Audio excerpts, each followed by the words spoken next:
بسم الله الرحمن الرحیم. زما نوم نصر الله دی، د سوات بیهانه راځم او دا زما درېیمه پیره ده او زمونږ د والدې صاحب بیماري ډېره پیچیده وه. ډاکټرانو هغه چوټې کړې وه، وایي چې یاره دې له موږ اپریشن نه کوو.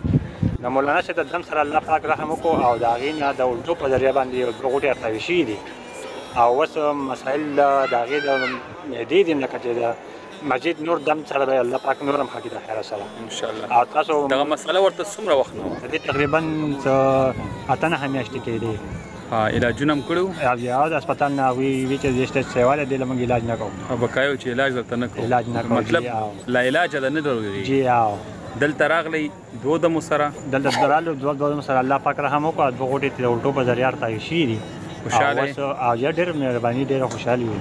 څه پیغام ورکړي نورو مریضانو؟ نورو مریضانو ته دا پیغام دی که چاته څه تکلیف دی دې باره کې نو هغوی راتلی شي او مولانا صاحب نه دم وکړي نو الله پاک مولانا د دې ښه والی محسوس کړي انشاءالله. لك عزتون کړي هو ورېږي رحمتون پرې باران زموږ د مور د شعبه ده پکې چې د کینسر دغه بیماري ده ورته وینې ډېره زیاته ورته کمه نو تېرې جمعې کې یو ځل راغلی و اجتماعي دم پې شوی و او تخت هم استعمال کړی ده نو اوس وینه تقریبا مخکې چې وه اوس 9 ته رسېدلې ده او باقي انشاءالله ډېر فرق یې کړی ده او صرف اوس د درد لږ تکلیف ته ورته نه کوم ځای نه راځئ؟ ټکسلانه. ورونو دا کینسر تاسو واورېدل او هغې سره وینه خوړلی کېږي، ښه ته پته ده د دې مرض او ماشاءالله بهتري طرف ته تللی د چې نه وینه نو ته لاړله. الله دې وکړي چې دا ټول مریضان الله تعالی شفایاب کړي او الله تعالی رونو بل دا مونږ بار بار دا وایو چې تاسو د جمعه هفته سړي اتوار زنانه د زنانو په ورځ باندې سړي نه راځي رونو دې وخت کې ښه تیز باران شروع دی دا سهل دی او یو ځل مونږ دم وکړو دا خلک بیا راپسې د کور نه راوتېدل. الله تعالی ټولو له صبر ورکړي، الله تعالی ټول مریضانو ته صحت او شفا ورکړي. الله تعالی څنګه چې د الله دا رحم دا یخ باران را روان دی الله تعالی په دې ټولو باندې د رحم صادر خور کا. الله تعالی دا ټول حاجیان کا معتمرین کا او دا چې کوم حاجیان لاړ او راله الله دې په دعاګانو کې زموږ کامل حصې وکړه. امین. الله دې تام خوشحال لري. نفي مولاد هم دي یو بندي مولاد بل جمعياتي مولاد هم دا حنفي مولاد هم دي یو بلدي مولاد حاجی او څه مسله وه؟ د کینسر بیمار هغه انشاءالله د 3 پیرې ماس هغه د کینسر د هغې ټسټ معامله زو هغه صفا راغلی. ماشاءالله.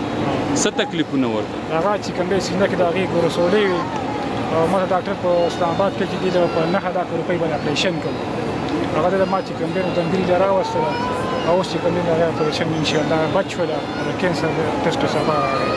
ماشاءالله ماشاءالله. خوشحاله یې؟ جی بالکل خوشحاله. او څه پیغام ورکړي نورو خلکو؟ زه ټول دا پیغام ورکوم چې څوک بیمار الله پاک ته شفا کوي. زما کې رحمت الله نوم دی د ورسک نه راغلی یم. حاجي زموږ د مور شوګر به بیخي نه نارمل کېدلو حاجي او د زیارت په ورځ ټیسټ وکړو او د اتوار په ورځ همدلته دم کړو شوګر بیخي نارمل 122 کې چلیږي. ماشاءالله. نو پیله څومره وه؟ او پهله به 400 ته مرسې 430 ته مو 300 نه به خو نه کمېدلو. څو دمونه شوي؟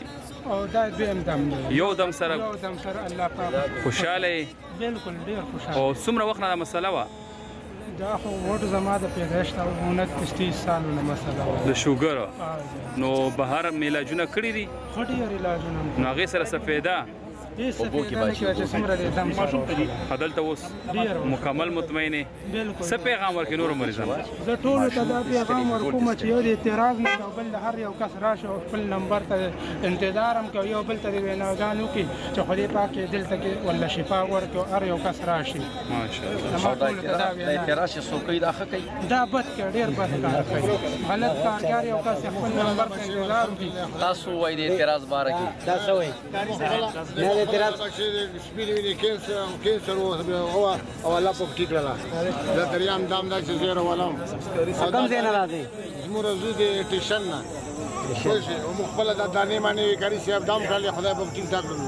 ماشاءالله. دا فایده ده. ماشاءالله د اعتراض کولو خبره نشته ده. دا شفا چې دا ورکوي الله لیکن هغې له یو داسې تقوا اختیاروي چې هغه هر چاته نه نصیب کېږي. نو پکار دا دی چې هر سړی راشي او هر خلکو ته د خیر او برکت ورسي او هر سړی د هر بیمارۍ نه ورته الله شفا ورکړي. الله مې عزت وکړه چې کوم کار په عزت سره کېږي او په پردې سره کېږي د هغې چې کوم اهمیت کوي په هغې باندې اعتراض مه کوئ. الله دې تاسو ټول خوشحاله کړي. شمسالدین راغلی. اوس څه نوم دی؟ ایاب خان. څه مسله وه؟ د خپو مسله وه. خپو څه تکلیف و؟ اوس بس لږ دغه شوی دی. د خپو څه تکلیف یې و؟ ګرځېدلی شي. اوس څه پیدا وشوه؟ اوس ودرېږي. پوه شوی چې فرق شوی بالکل. فرق شوی دی. مطمئن یې؟ بالکل مطمئن یم. بالکل. څه پیغام ورکړي نورو خلکو ته؟ بس ټول دا پیغام ورکوو چې الله دې د کاري صاحب په ژوند کې برکت کړي. هر څه بالکل صحیح دی. دا نه چې خلک د کاري صاحب چې خلک دي د روغ رشا وي نور بالکل فرق شوی دی. وکړه وایي هر قسم مرض شوي د الله په حکم او د دې قرآن په برکت به لرې کېږي او دا موږ په زرګونو پیرې او دا په ویډیوګانو کې ویلي دي. نو اوس سورت یاسین شریف ویل او په بیمار باندې دمول اوس تاسو ته ووایي چې دا ګپ دی که دا رښتیا دي. قرآن سورت یاسین ته ګپ دی. پخپله هم ویلی شي پخپله هم ویلی شي او خیر ستا هغه مولي صاحب چې ستا سفارش کړی هغه کېږي پخپله هم ویلی شي او په ځان باندې هم ویلی شي. او یو خبره ته کومه خو په اخلاص په امین وایې په اخلاص. یا الله په مونږ ټولو کې د صبر ماده پیدا کړي. اوس هم بیا امین ویلي اوس به په کلار یخ یخ کښېنې ځکه چې په صبر هم امین وویلې.